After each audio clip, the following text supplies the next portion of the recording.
First snowfall हो गई इस 2021 की, और जैसे कि आप देख रहे हैं पूरा सफ़ेद। ये आज अच्छे से हुई है, पिछले बार भी हुई थी पर इतना सफ़ेद नहीं हुआ था, पर अब हो गया है पूरा सफ़ेद। ये देखो पूरी जम गई है। ओह ये, अरे ठीक है, ये सुबह हो जाए और मज़ा आएगा। ये दिख रही है माइन्यूट माइन्यूट।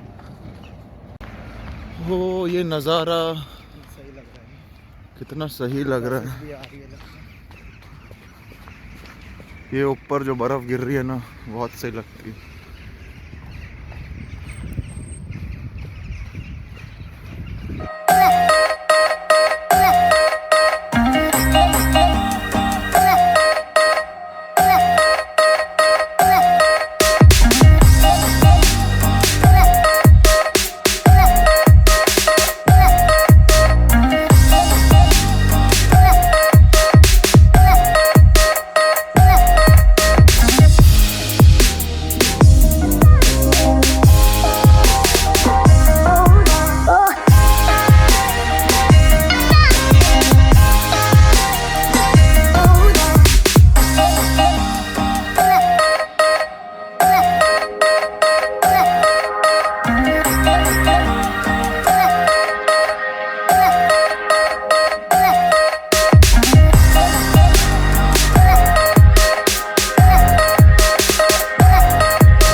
ऐसे ECG दे के सॉल्व करवा रहे हैं। समझ आ रहा है ये कितने गंदे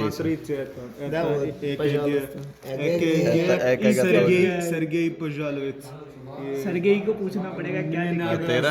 अबे इसमें तो कुछ समझ ही नहीं रहा है। इसमें पी वेव है नहीं, इसमें तूती नहीं दिख रहा, ये यहाँ दिख रहा है, सेकंड में पैथोलॉजी दिख रहा है। ये तो गिवन ही नहीं था। And here we are, class हमारी छूट गई। ओ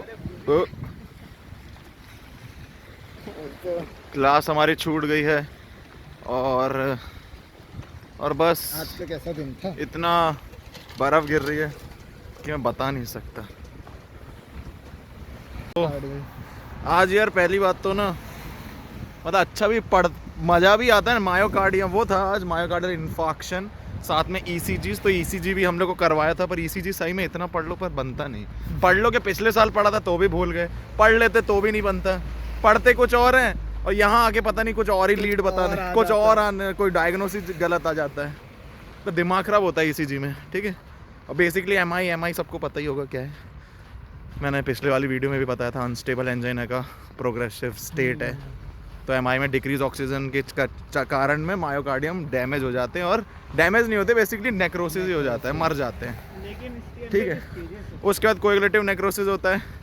उसके बाद क्या होता है, तुम्हारा मैक्रोफेजेस में आएंगे, उसको पूरा हो जाएगा ट्रांसम्यूरल इन्फ्रैक्शन। उसके बाद स्कारिंग हो जाएगी, उसके बाद फाइब्रोब्लास्ट 1 वाला कोलेजन आके सब ठीक कर देंगे, फाइब्रस लेयर बन जाएगी। व्यूअर से कमेंट करवाना है कि स्कारिंग ही क्यों होती है, लोग बाग लिखें इस चीज। हाँ, जिसको पता है हीलिंग क्यों नहीं होती, स्कारिंग क्यों होती है मायोकार्डियम के अंदर। मायोकार्डियम के अंदर, क्योंकि वो फाइब्रस टिश्यू है, अरे तू आंसर भी दे दे। इसलिए स्कारिंग होती है। अब वो भी फाइब्रो, भी है अच्छा, कि वो G0 स्टेट में चला जाता है। ओ आंसर भी G0 दिया में, मैंने। देख ओके लो, ओके देख लो। ओके, G0 G0 में, ठीक है, जो सेल साइकिल में था। और ट्रीटमेंट में भी यार देखो यही है। सबसे पहले जो MI का मेन ट्रीटमेंट ही पूछते हैं लोग। ठीक है, तो ट्रीटमेंट में बता दूं, ट्रीटमेंट जनरली इसका ऐसे किया जाता है, स्टार्टिंग में क्लिनिकल असेसमेंट और हिस्ट्री टेकिंग ली जाती है। कोई भी MI का पेशेंट आता है, पेन के साथ ही आएगा, चेस्ट पेन, इन सब के साथ चेस्ट पेन होगा, डिस्पनिया होगा, पेल कलर होगा, बहुत दर्द होगा, मोर देन 20 मिनट से ज़्यादा दर्द होता है उसको, और बहुत बर्निंग पेन होता है। ठीक है, ये देखो कितना अच्छा मौसम होके रखा है। ओहो, ओ माय गॉड। तो बर्निंग पेन हुआ रहता है। ठीक है, और उसके बाद जब पेशेंट आएगा तो सबसे पहले क्लिनिकल असेसमेंट के साथ ट्रोपोनिन T का हम एलिवेशन देखते हैं ब्लड टेस्ट में, क्योंकि जब कार्डियक मायोसाइट मरते हैं तो ट्रोपोनिन T ही है जो एलिवेटेड रहता है। ठीक है, फर्स्ट 2 से 3 आवर्स में, उसके बाद पीक चला जाता है 36 आवर्स में, और 1 हफ्ते तक मेनली वो रहता है। ठीक है, तो ट्रोपोनिन T सबसे पहले, और अगर उसी दौरान अगर दूसरा कुछ मायोकार्डियल टिश्यू डैमेज हुआ या अटैक आया है तो तुम्हारा क्रिएटिन काइनेस और फॉस्फोकाइनेस इंक्रीज होता है। पीक रहता है वो 72 आवर, पीक 72 आवर्स रहता है ना क्रिएटिन काइनेस MB, पर वो डिक्रीज हो जाता है। पर ये मेनली डायग्नोस्टिक मार्कर है जब वो होता है, हाँ, जब री इन्फॉक्शन होता है तब के लिए, ठीक है। देन दूसरी चीज़ ST सेगमेंट एलिवेशन, ठीक है। अभी रुक जाओ, क्रॉस दे रही। अभी कितना अच्छा लग रहा है, मतलब ना ऐसा इतना मजा ना बर्फ में कभी नहीं आता। देखो आज इतनी मस्त गिर रही है ना, ऐसे दूर रखूं तो पूरा आता है, मैं है ना हरदम ऐसे पास रख लेता हूँ। तो ट्रीटमेंट देखो, फोटो भी खिंचाई आज हमने, ठीक है। और सिंड्रेला वाला गाना अभी वो बिजली वाला बड़ा फेमस हो रहा था, यही सुन रहे थे ये लोग।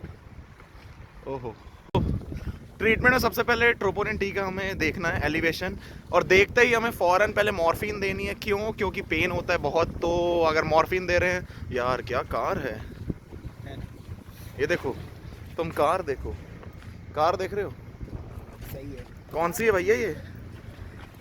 पता नहीं कौन सी GT है, लिखा ही नहीं। शेवरोलेट। हाँ, तो रुक जाओ बताते हैं।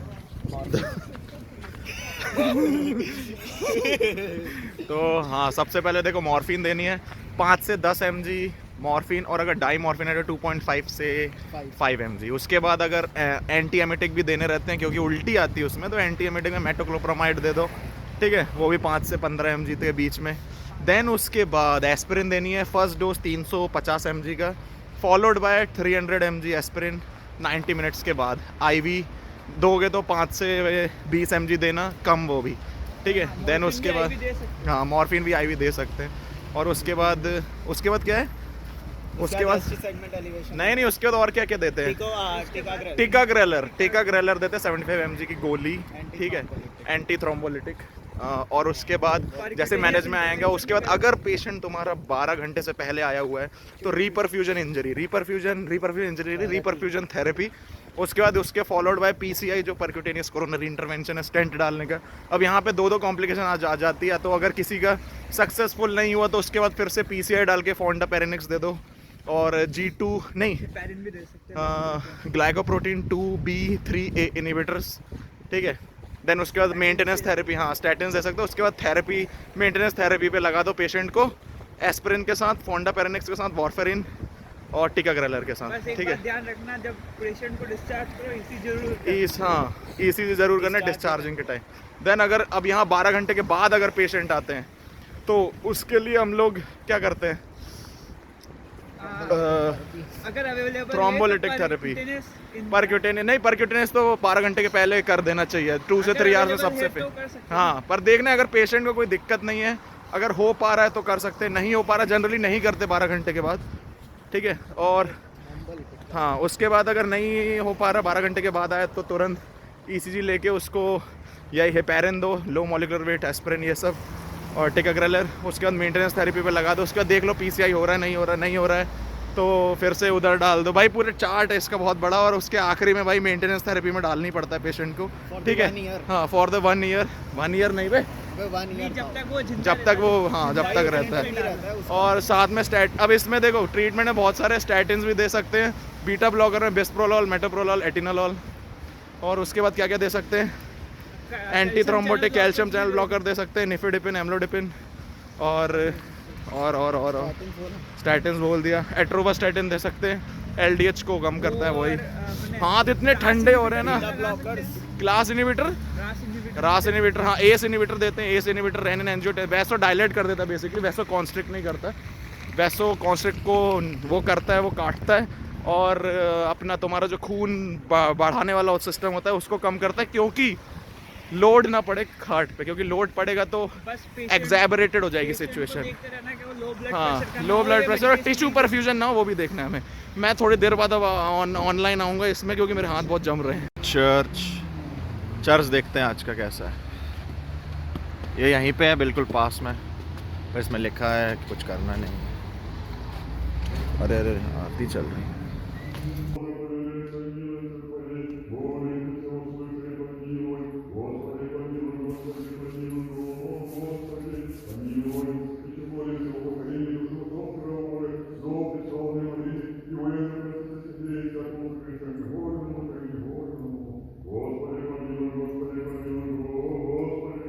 देखो इतनी गिर गई, सफ़ेद हो गया पूरा, बुरी तरह गिर रही है। और बड़े बड़े गोले गिर रहे हैं आज। बड़े बड़े ओले गिर रहे सर हाँ ये सर पे लगा।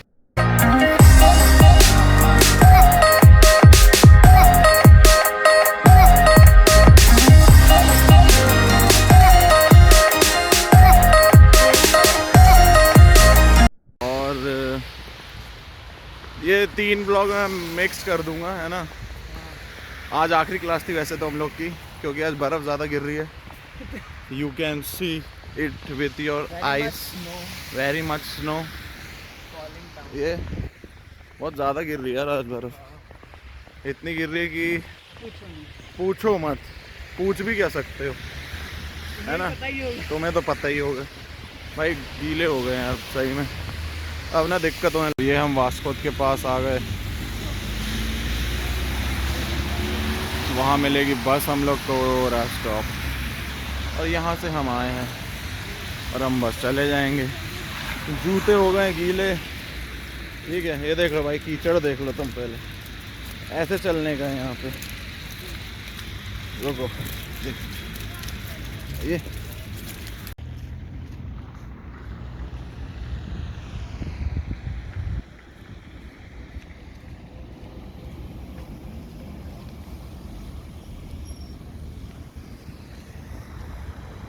एक बंदा मेरे से कोई पूछ रहा था कि यहाँ के कुत्ते कैसे होते, तो भाई यहाँ के कुत्ते ऐसे होते हैं, देखो पूछ ला रहे, इसको ठंड भी नहीं लगती। ओए ओह ऐसे कुत्ते हैं, बड़े प्यारे कुत्ते हैं। ठंड नहीं लग रही बेटा तेरे को? ठंड नहीं लग रही इसको? तो दे, एक और कुत्ता आ गया। वो इन सालों को ठंड नहीं लगती, गजब। इनके पास मोटी चमड़ी के कुत्ते हैं ना, सही में यार। पर आज मौसम से तो प्यार हो गया मेरे को। बाहर ही रुक गया।